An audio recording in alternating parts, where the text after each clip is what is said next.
샬롬. 출애굽기 강의 31번째 예수 하나님의 공의 찬양하면서 시작하겠습니다.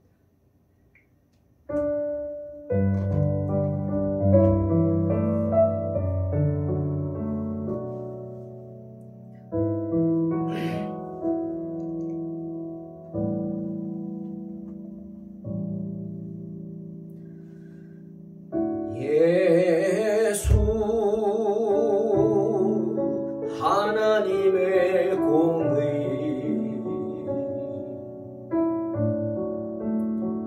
주독생자 그의 나라 임하시네.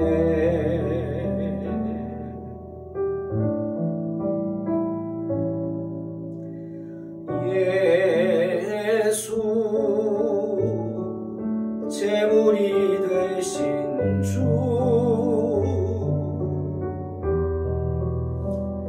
영광 중에 그의 나라 임하시네.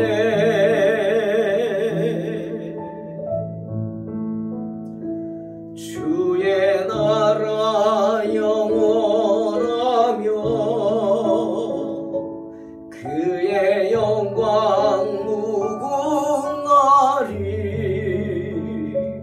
왕의 위엄과 능력이 이제 임하였으니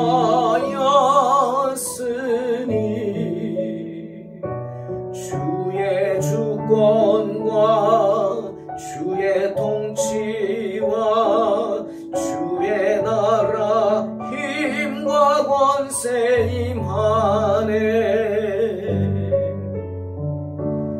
예수 하나님의 공의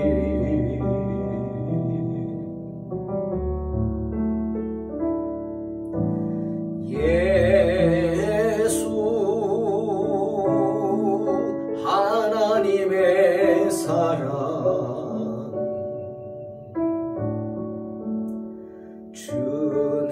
주내와 말씀으로 나타났네.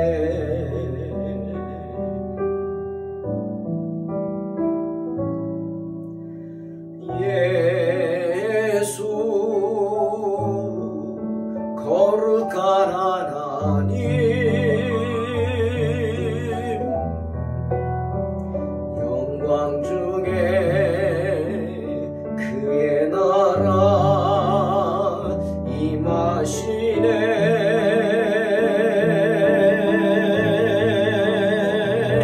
주의 나라 영원하며 그의 영광 무궁하리. 왕의 위엄과 능력이 이제 임하였으니 주의 주권과 주의 통치와 주의 나라 힘과 권세 임하네. 예수 하나님의 공의 주의 나라 영원하며 그의 영광 무궁하리. 왕의 위엄과 능력이 이제 임하였으니 주의 주권과 주의 통치와 주의 나라 힘과 권세 임하네. 예수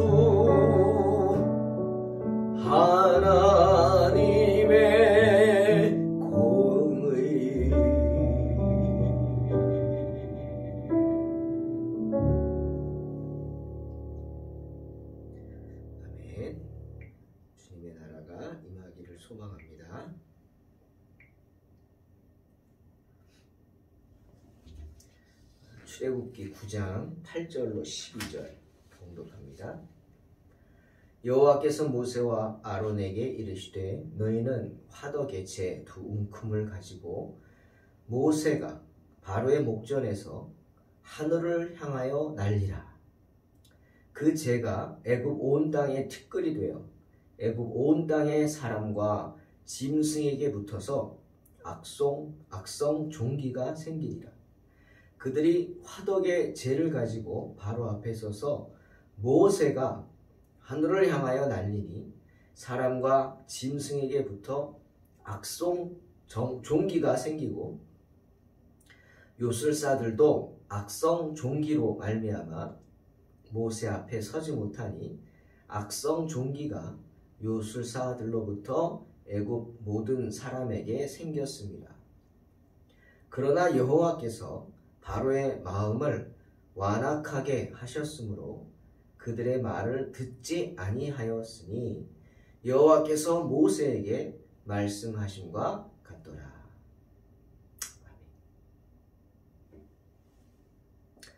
오늘은 애굽에 내려진 6번째 재앙에 대한 이야기입니다.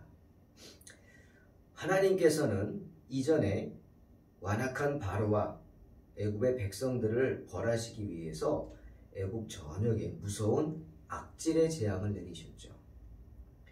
그런데 그것은 사람이 아닌 가축에게 내려진 돌림병이었습니다. 그래서 사람이 아닌 많은 수의 애굽의 가축들이 병에 걸려 고통당하고 죽어갔습니다. 하지만 하나님께서는 이스라엘 사람들이 사는 고센 땅에는 있는 가축들은 멀쩡하게 하셨어요. 한 마리도 죽지 않게 하셨습니다. 하지만 하나님의 그런 능력을 보고도 바로는 믿지 않습니다. 하나님의 능력을 의심하고 믿지 않습니다. 그래서 하나님의 그 말씀 듣지 않죠. 경홀히 여기죠. 경홀히 여긴다? 그 말 속에는 무시한다? 뭐 이런 뜻이 들어가 있습니다. 즉 바로는 하나님의 말씀을 무시한 겁니다. 그럼에도 불구하고 바로가 그런 무서운 재앙을 봤음에도 불구하고 마음을 돌리지 않는 것을 보신 하나님은 다시 한번 재앙을 내리기로 결심하십니다. 그런데 이번에는 악질의 재앙처럼 가축에게만 고통을 주는 게 아니라 독종의 재앙을 주셔서 가축은 물론이고 사람에게도 고통을 주십니다. 그래서 모세에게 명령합니다. 아론이 아니죠. 지금까지는 아론이 모세 대신 지팡이를 가지고 기적을 행했습니다. 그런데 독종의 재앙은 모세에게 직접 하나님이 명령하십니다. 화덕의 두 움큼을 가지고 바로의 목전에서 하늘을 향해 날리라. 그러면 그 재가 애굽 온 땅에 티끌이 되어서 애굽 온 땅의 사람과 짐승에게 붙어 독종이, 이 악성 종기, 독종이 생길 것이다. 말씀에 순종한 모세 그대로 행합니다.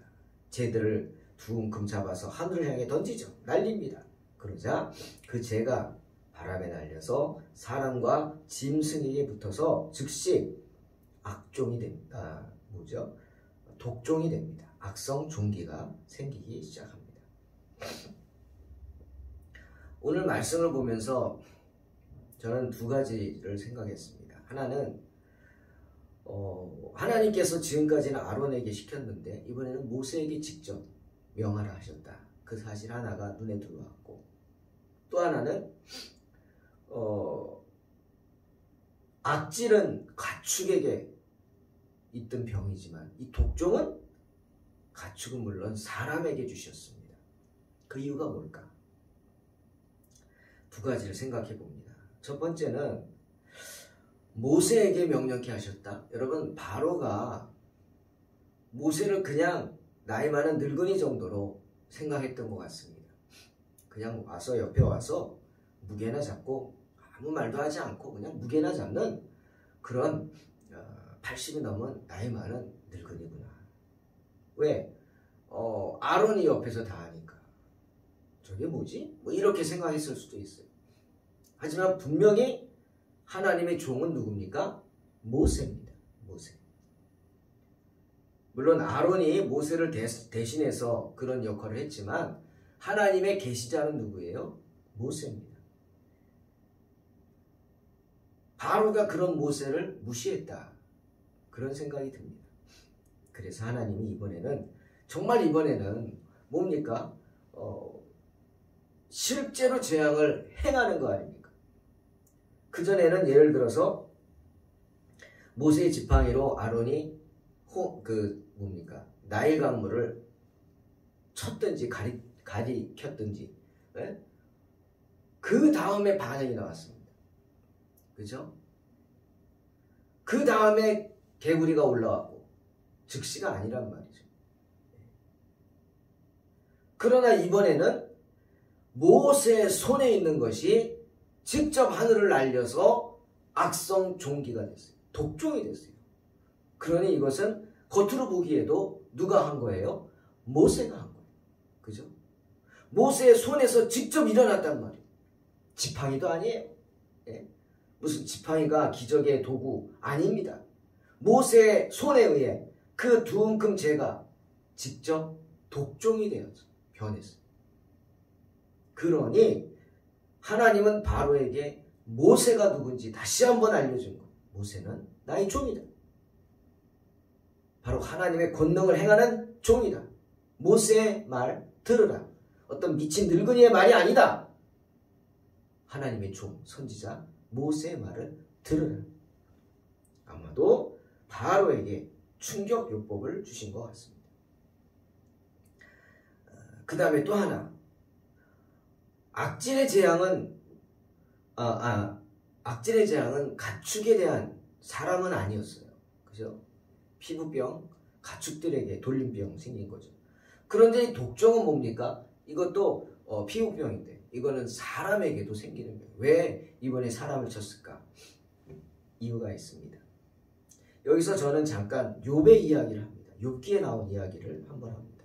여러분 욥 아시죠? 우스 땅에 사는 사람이었습니다. 근데 성경은 욥에 대해서 뭐라 그랬어요? 순전하다, 정직하다, 하나님을 경외하고 악을 떠난 자라고 하시면서 동방 사람 중 가장 훌륭하다고 칭찬하셨어요. 아니 극찬하셨어요. 욥은 하나님께 사랑받는 사람이었고 하나님께 복을 받는 사람이었기에 큰 부자였습니다. 물질도 그렇고 자녀도 10명이나 있었어요. 아들 7에 딸 3. 다복했죠. 또한 여러분 형제가 많으면 참 안 좋은 일도 많잖아요. 그래서 가장 중요한 게 뭡니까? 다복한 겁니다. 다복하다는 뜻에는 자녀가 많다는 것만 아니에요. 말 그대로 다복, 복이 많아요. 그 중에 어떤 복이 큰 복이냐? 자녀들이 우애 있게 서로 시기하고 질투하고 그게 아니라 뭐 돈 때문에 뭐 아버지 재산 때문에 참 재산 많은 사람은 걱정이 많겠어요. 저는 뭐 재산이 없으니까 그런 걱정은 없네요. 그런 걸로 싸우고 막 그러지 않고 우애 있는 거죠. 그게 복이죠. 근데 욥의 자녀들은 우애가 참 좋았어요. 어느 정도냐? 생일 때마다 자기 집에 형제들을 초대해서 잔치를 벌였지. 얼마나 우애가 좋은 거예요. 그런데 욥에 대해서 얘기합니다. 욥이 어떤 사람이었냐? 잔치가 끝난 다음 날 아침 일찍 찾아가서 집에서 돌아가면서 했잖아요. 자녀들 집에서. 욥이 찾아가서 자녀들을 한 명씩 한 명씩 불러다가 하나님께 번제를 드리게 했어요. 제사 드리게 했어요. 번제는 뭡니까? 희생제물입니다. 누군가를 희생시키는 거예요. 태워 죽여. 소나 양이나 가축을 태워 죽여요. 나 대신. 그 죽이기 전에 안수한다 그랬죠. 양 갖다 놓고 제사장이 양의 머리에 손, 그리고 제사 드리는 사람 머리에 손. 그럼 그게 안수기 돼요. 하나님, 이 사람이 죽어야 되는데 죄가 많아서 죽을 수 없어서 대신 이 양이 죽습니다. 이 사람의 죄를 이 양에게 전가시켜 죽게 하소서. 그리고 이 사람을 용서하소서. 이게 안수기도입니다. 안수란 그런 거예요. 치유의 기도도 있지만 죄사함의 기도도 있어요. 그러니 아무한테나 가서 안수받으면 안 되겠죠? 아무한테나 가서 머리 들이밀면 안 된다는 거예요. 그런 사람이었어요. 어떻게? 야, 혹시 어제 잔치 중에 너희들 술 마셨잖아. 취 중에 마음은 아니겠지만 혹시라도 취 중에 혹은 마음속으로라도 하나님을 욕되게 하였을까봐 걱정이 돼서 한 사람씩 불러다가 번제를 드렸어요. 성경은 욥의 행위가 항상 이러했더라 말씀하시죠. 그러니 욥이 어떤 사람인지 알죠? 그러니 하나님이 욥을 자랑하는데 누구한테? 사탄한테 자랑하는 거예요. 그럴 때, 자, 중요합니다. 사탄이 이렇게 말합니다. 하나님, 욥이 괜히 하나님 믿고 그렇게 경건하게 살까요? 예? 하나님이 많은 것을 주셨으니까 그렇지. 예? 충동하는, 충동질환. 하나님, 욥이요, 받은 게 많으니까 하나님을 잘 섬기면 떡고물이 많으니까 그거 생각하고 저러는 거예요. 예를 들면 그렇게 말하는 거예요. 하지만 욥의 믿음을 잘 아시는 하나님이 아니다 그랬죠. 그러고는 사탄에게 허락해. 그래? 너 아니야. 그래? 그럼 네 마음대로 해봐. 욥에게 가지고 있는 거 다 빼서 마음대로 해. 다만 그의 몸에는 손을 대지 마 라고 하십니다. 어떻게 됐어요? 하나님 말씀대로 됐어요. 욥은 믿음을 빼앗기지 않았어요. 모든 소유를 다 빼앗긴 후에도 심지어 10명의 자녀가 한꺼번에 죽는 재앙을 당했는데도 욥은 뭐라 그랬어요? 욥기 1장 21절.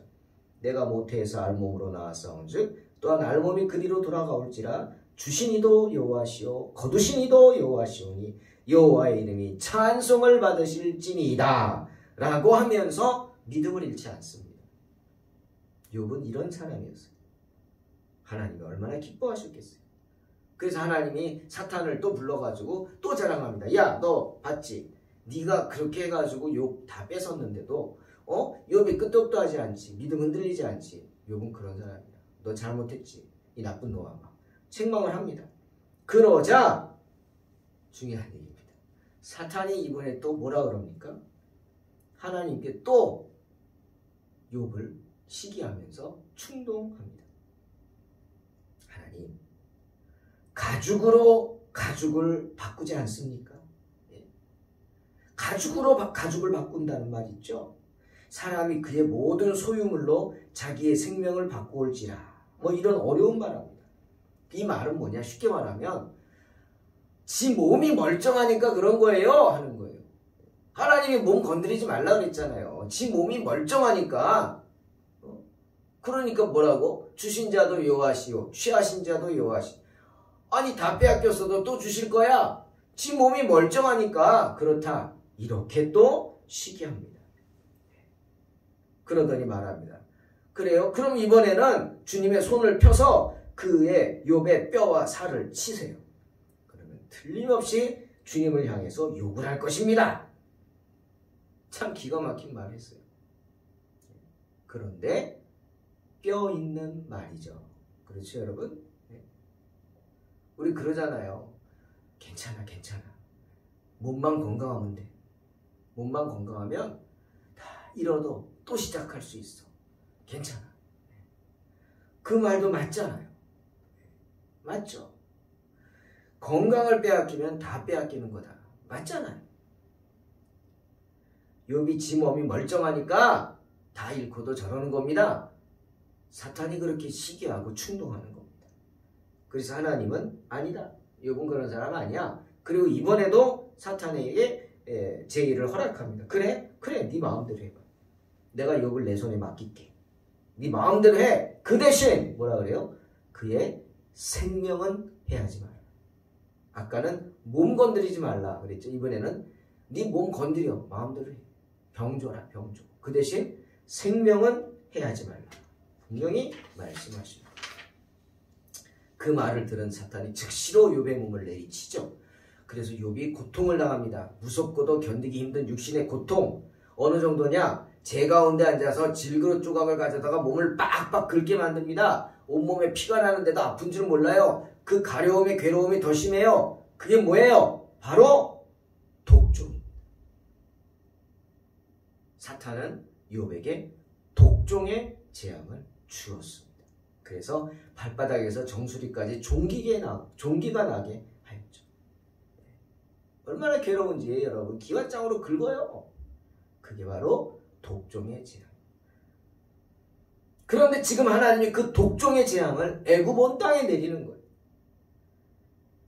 피, 개구리, 이파리, 악질 이런 재앙들 물론 고통스러운 것이었지만 사탄의 말처럼 여러분 가죽을 바꾸는 그런 재앙은 아니었어요. 그죠? 그들의 몸을 내리치거나 그들의 몸에 질병을 주어서 괴롭게 하거나 그런 재앙 아니었어요. 물을 못 마신다고 괴롭습니까? 죽습니까? 다른 데서 파먹었잖아요. 나이가 물 못 먹는다고. 그건 아니죠. 개구리 귀찮죠. 개구리 때문에 죽진 않았죠. 이 괴롭겠지만 이 때문에 죽진 않았어요. 그냥. 또 악질은 가축에게만 있었으니까 상관도 없었어요. 때문에 애굽의 백성들은 불편함은 있었을지 모르지만 자신들의 몸에 아픔이나 고통이 없었기 때문에 그 고통 속에서도 남의 일 여기듯 했을지도 몰라요. 바로가 그런 거예요. 바로. 또 자기 애굽의 술사들이 비슷하게 하니까 바로가 이 좀 센 마술사인가 보다 라고 생각했겠죠. 그래서 하나님 말씀은 무시한 거다. 하지만 이번엔 달랐어요. 독종의 재앙은 달랐어요. 가축은 물론이고 애굽인들의 온몸에 수포성 물집이라고 해요. 수포성 물집이 생겨서 보기도 흉하지만 심한 고통을 주었어요. 이것은 속으로 살이 썩는 재앙이었다. 얼마나 심했던지 심지어 그 잘난 애굽의 술사들도 독종이 생겨서 바로 앞에 나오지는 못했다고 합니다. 왜? 하나님이 무서운 전염병을 내렸어요. 그런데 여러분 놀라운 것은 그 시작이 뭐였죠? 어떻게 이 독종의 재앙이 시작됐죠? 네? 모세가 화덕의 재, 풀무의 재라고 그러죠. 풀무의 재 두 움큼 재를 들어다가 뿌리면서 시작됐어요. 자, 이 풀무가 뭡니까? 여러분 이 화덕, 풀무가 바로 애굽인들이 이스라엘 백성들을 압박하던 수단이었습니다. 무슨 말이냐? 이스라엘 백성들은 매일매일 애굽의 감독자들이 보는 데서 지시에 따라서 풀무불 속에서 뭐 했어요? 벽돌을 구워냈어요. 지푸라기 가져다가 진흙을 이겨서 말리면 그게 벽돌 됩니까? 아니죠. 구워야죠. 단단해지죠. 구워야지. 도자기처럼 구워야 됩니다. 벽돌. 어디서? 풀무에서. 그러니 풀무는 이스라엘 백성들의 고통의 상징이었어요. 특히 풀무의 재는 그렇죠. 그 재가 날리는 그 속에서 그 고통을 당한 거예요. 뜨거운 불 속에서. 하지만 이제는 어떻게? 그 풀무의 재가 도리어 애굽인들에게 두려움의 대상이 되었던 거예요. 그 풀무의 재가 독종의 시작이었죠. 무슨 말입니까? 하나님은 갚아주십니다. 애굽인들에게 갚아주십니다. 그들이 고통스럽게 한 것보다 또 그들이 고통스럽게 한 그것보다 더 크게 너희도 당해보라고 하나님이 몇 배나 더 힘들게 갚아주십니다. 독종이라는 재앙으로. 사랑하는 성도 여러분, 열왕기하 9장 7절을 보니까 주님이 예후에게 이런 말씀하십니다. 예후는 아주 잔인한 사람이에요. 나쁜 사람이지만 또 하나님이 도구로 썼어요. 즉 아합과 이세벨을 참 나쁜 사람들이죠. 독한 사람들이고 이세벨은 악녀의 상징. 이사벨라 뭐 이러죠. 유럽에서. 그 이사벨라가 이세벨입니다. 음녀, 계시록에 나오는 음녀의 상징이죠. 너는 내 주 아합의 집을 치라. 내가 나의 종 곧 선지자들의 피와 여호와의 종들의 피를 이세벨에게 갚아주리라. 갚아주십니다. 예후를 사용해서 그 집안을 박살을 내죠. 또 계시록 18장 6절을 보니까 마지막 날에 주님이 천사들에게 말씀하십니다. 그가 준 그대로 그에게 주고 그의 행위대로 갑절을 갚아주고 그가 섞은 잔에도 갑절이나 섞고 그에게 주라. 주님은요, 세상 사람들이 하나님의 자녀들에게 행한 일들을 하나도 허투루 보지 않으십니다. 할렐루야. 아멘. 그리고 그대로 아니 갑절로 몇 갑절로 갚아주십니다. 아멘. 때문에 주님은 분명히 히브리 10장 30절에서 뭐라 그랬어요? 원수 갚는 것이 내게 있으니 내가 갚으리라 말씀하시는 것입니다. 믿으시기 바랍니다.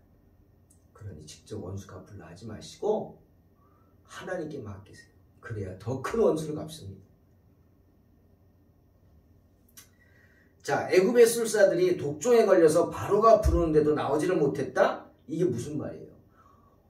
그 제국 시대에 왕이 부르는데 안 나왔다? 죽음이에요. 근데 부르는데도 못 나올 정도가 됐다? 바로 애굽의 술사들이 독종에 걸려서 죽어가고 있었다는 뜻입니다. 무슨 뜻이에요 이게? 뭘 의미합니까?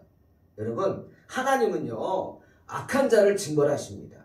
악한 자도 징벌하시지만 그 악한 자가 깨닫게 해야 되는데 더 큰 악을 행하도록 옆에서 부추기는 사람들, 예? 악을 범하도록 조장하는 사람들, 충동하는 사람들, 이 사탄과 같은 사람들에겐 더 혹독한 징벌을 내리신다는 사실을 잊지 마시기를 주의 이름으로 축원합니다. 하지만 그럼에도 불구하고 그 무서운 재앙을 당해 독종으로 고통을 받으면서도 바로 자신도 독종으로 고통받았죠. 바로는 그 완악한 마음을 굽히지 않았습니다. 그래서 하나님 말씀 듣지 않았어요.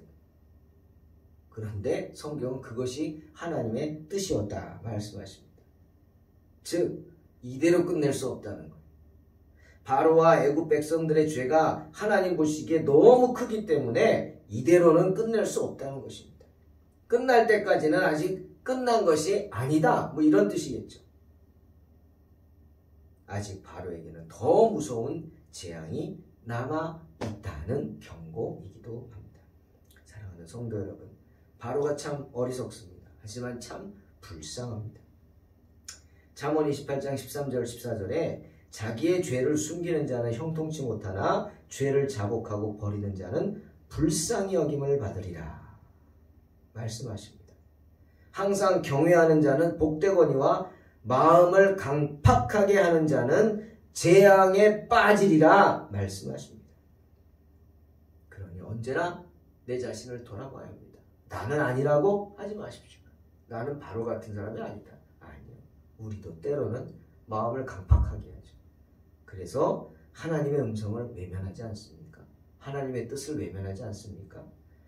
그런 어리석은 자가 되지 말고 언제나 스스로를 돌아보면서 하나님의 뜻에 순종하는 복된 성도들이 되시기를 주의 이름으로 축원합니다.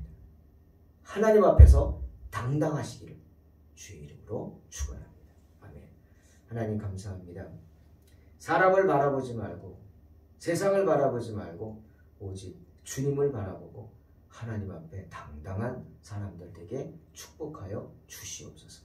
우리 동탄 소망교회에 속한 성도들 또 이 방송을 듣는 모든 분들이 그런 당당함으로 마음의 강박함을 버리고 주의 음성에 귀 기울여 복된 길로 나아가는 참으로 축복받은 성도들 되게 하여 주시옵소서.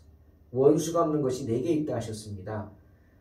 내가 원수 갚으려 하지 말고 화를 내도 분을 내도 해가 지도록 분을 품지 말라는 말씀에 순종하는 복된 성도들 되게 하여 주시옵소서. 그래서 맡겨진 인생 승리하게 하여 주시옵소서.